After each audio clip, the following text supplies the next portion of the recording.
珠海版嘅深圳灣1號人行濱海中心，總價咧3000萬起啊！咁靚嘅海景，全部望晒呢個澳門景啊！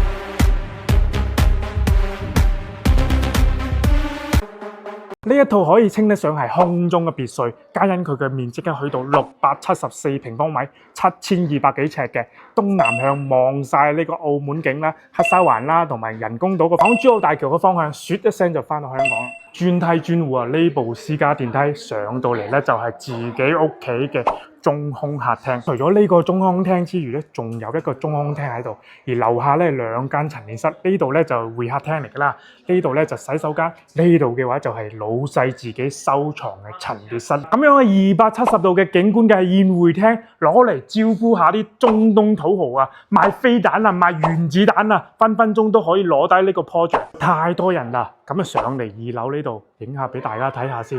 呢套單位咧高達670平方米，係換言之咧7200尺啊！哇！呢個係總統套房嘅主人間，270度嘅澳門景觀。呢邊咧就係珠海情侶類個景觀嚟嘅。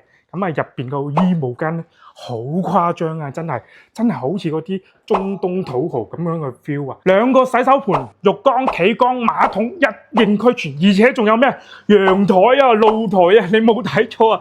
仲要係望晒成個香洲嘅景觀啊！哇！呢啲真係君臨天下嘅感覺，太激動啦！望多一眼呢個主人房嘅景觀，兩面啊270度嘅景觀，全部都係望晒呢個海景啊！工人姐姐都有咁樣嘅海景套房啊，仲要係問你頂唔頂得順啊！而廚房咧呢度淨係得一半，嗰度仲有一半。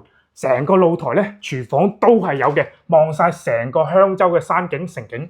最平去到3000幾萬，手頭上要有500個先可以入嚟睇樓嘅。感興趣朋友咧，評論區6帶你睇樓。